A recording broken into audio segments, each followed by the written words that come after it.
இன்றைக்கி நவராத்திரி நைவேத்தியமாக நம்ம கல்கண்டு பாத் தயாரிக்க போகிறோம். அது குதிரைவாலி அரிசி வச்சு தயாரிக்க போகிறோம்.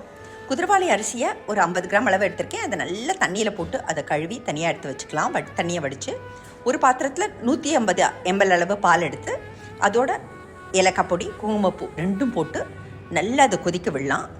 அது நல்லா கொதித்து வரைச்சே நம்ம அதில் 100 கிராம் அளவு கல்கண்டு போட்டு கல்கண்டு நல்லா கரையிற வரைக்கும் மேலும் கொதிக்க விடலாம். இந்த மாதிரி கொதிக்க விட்டதான பாலை நம்ம களைஞ்சி வச்சுருக்கிறதான அந்த குதிரைவாலி அரிசியில் போட்டு நல்லா கலந்து விட்டுட்டு 1 மணி நேரம் போல் அரிசியை பாலையே ஊற வச்சுட்டு அதை ப்ரெஷர் குக்கரில் 3 விசில் போல் ப்ரெஷர் குக் பண்ணிக்கலாம். குதிரைவாலி அரிசி பால்லையே வேகட்டும். ஒரு பேனில் நெய் போட்டு அதில் முந்திரி பருப்பு தனியாக வறுத்து எடுத்து அதில் நம்ம வேக வச்சதான குதிரைவாலி அரிசி, ஒரு சிட்டிகை உப்பு, குங்குமப்பூ, ஏலக்காய் பொடி, ஒரே ஒரு ஸ்பூன் சுகர் இதை போட்டு நல்ல நெய்யில் வதக்கி எடுத்தோன்னாக்க நம்மளோட குதிரைவாலி கல்கண்டு பாத் நவராத்திரி நைவேத்தியத்துக்கு